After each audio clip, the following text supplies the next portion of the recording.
warahmatullahi wabarakatuh. Waalaikumsalam warahmatullahi wabarakatuh. Baik, bismillahirrahmanirrahim. Berjumpa lagi kita pada pembelajaran hari ini tentang mata pelajaran sejarah budaya Islam tentang kondisi masyarakat Indonesia sebelum Islam. Nah, seperti itu Ibu mau salah satu di antara kalian untuk bersedia berdoa di depan. Kepada Novi dipersilakan.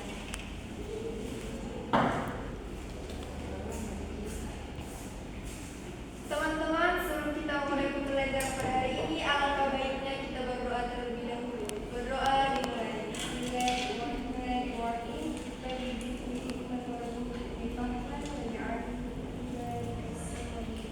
Amin. Doa selesai. Baik, terima kasih. Apa kabar anak-anak hari ini? Alhamdulillah, luar biasa. Allahu Akbar. Ada beberapa yang tidak hadir ya. Siapa yang tidak hadir? Rehan. Siapa lagi? Maulana. Ada yang tahu kenapa? Tidak Ada tahu, Ibu. Siapa yang sakit? Sakit Maul. Oh, kalau Rehan? Rehan apa? Oke. Ais bolos. Sebelum itu mari kita briefing terlebih dahulu kepada teman kita Sarah untuk bisa memimpin kehidupan.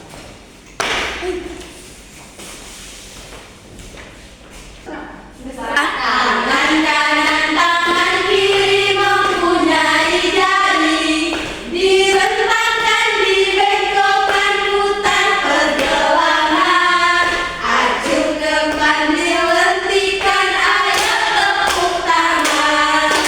tepuk tangan semua, agar kaki ke depan, ke atas tangan kita, di pinggang keduanya, badan kita bungkukan, jangan dimarahi teman, berdiri dengan tenang, balik kanan serentak, balik kanan serentak. Jadi tujuan pembelajaran kita pada hari ini yaitu menunjukkan sikap moderat dalam meneladani penyebaran Islam di Indonesia. Nah, kondisi masyarakat Indonesia sebelum Islam itu dapat dilihat dari beberapa aspek, diantaranya itu kondisi sosial budaya, kondisi kepercayaan atau agama, dan kondisi sosial politik dan kondisi sosial budaya. Nah, penduduk Indonesia terdiri dari berbagai macam suku bangsa. Nah, masing-masing daerah ini memiliki corak seni, budaya dan bahasa yang beragam. Nah, berbagai perbedaan itulah yang menyebabkan keanekaragaman di suku bangsa Indonesia. Nah, penduduk Indonesia terdiri dari berbagai macam suku bangsa. Nah, masing-masing daerah ini memiliki corak seni, budaya dan bahasa yang beragam.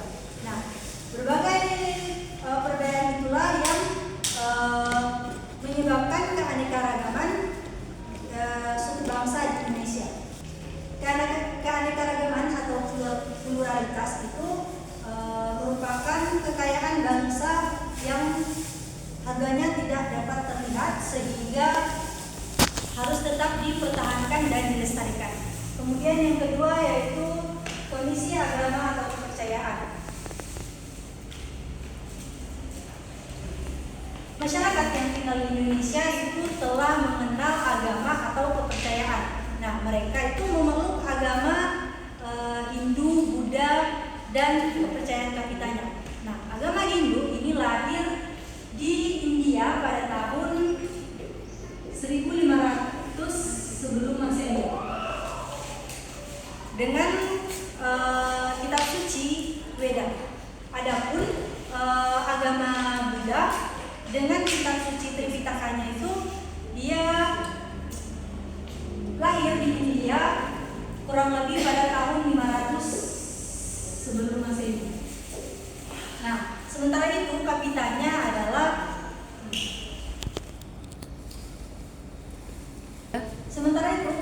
adalah sebuah kepercayaan yang memuja Sangyataya. Sangyataya ini bermakna hampa atau kosong.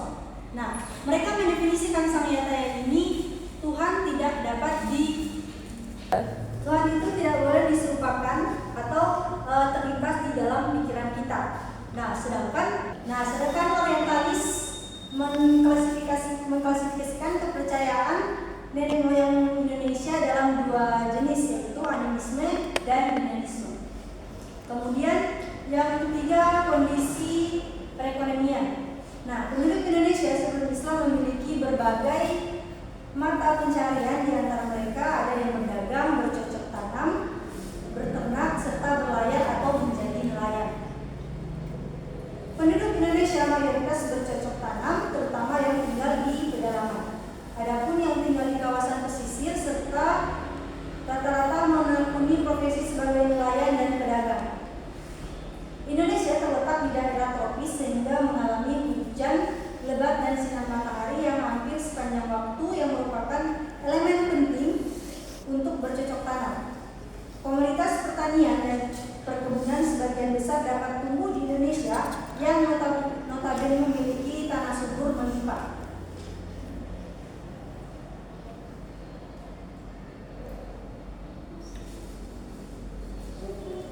Indonesia adalah penghasil utama dari berbagai produk pertanian tropis. Komunitas pertanian dan perkebunan penting di Indonesia meliputi cengkeh, kayu manis, kayu putih, rempah-rempah, dan lain-lain. Kemudian kondisi sosial politik.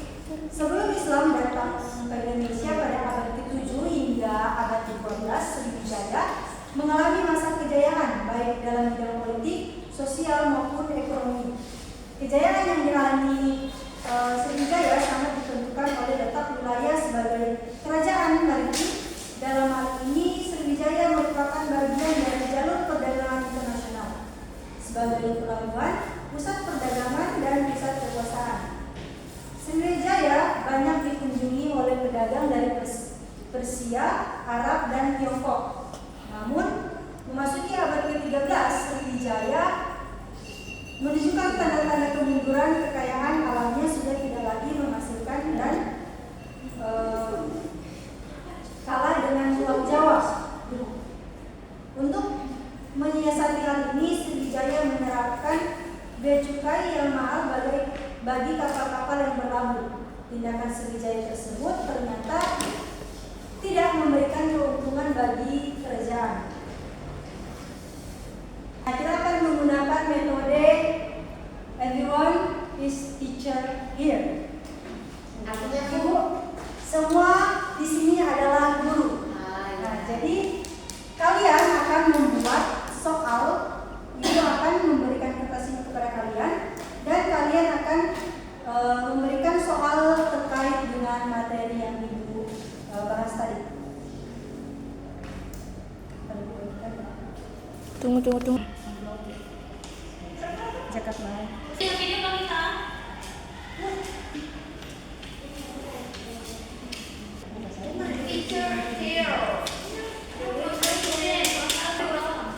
Ini memberikan kesempatan kepada kalian selama 2 menit untuk membuat soal. Sudah selesai menulis soalnya? Sudah, Bu. Mohon untuk dikumpul di depan dan akan Ibu baca kembali.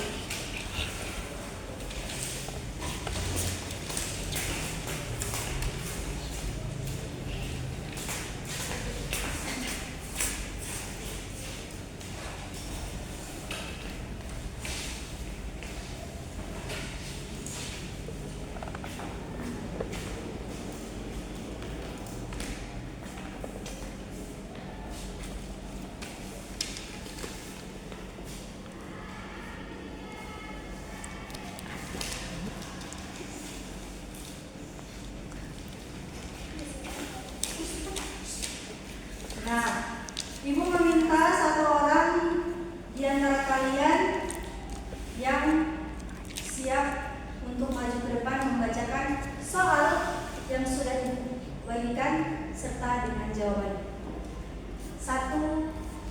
Ibu minta 2 orang saja yang bersedia. Ayo yang bersedia siapa? Yang dia maju, silakan. Dan Ayu.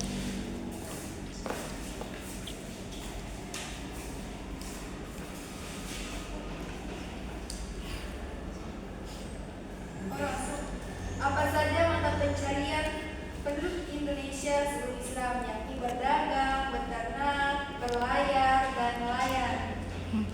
Nah, apa ada sanggahan atau tambahan dari teman-teman? Sudah benar, Bu. Jadi pertanyaannya, kapan dan di mana agama Hindu lahir? Yaitu di India pada tahun 1500 sebelum Masehi.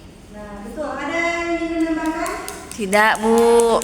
Baik, disiapkan kembali dan disiapkan terima kasih untuk Novia dan Quran. Baiklah, kita sudah berada di penghujung pertemuan kita pada hari ini. Akan ditutup pertemuan kita ini dengan membaca doa terlebih. Teman-teman, sebelum kita pulang, mari kita berdoa mulai.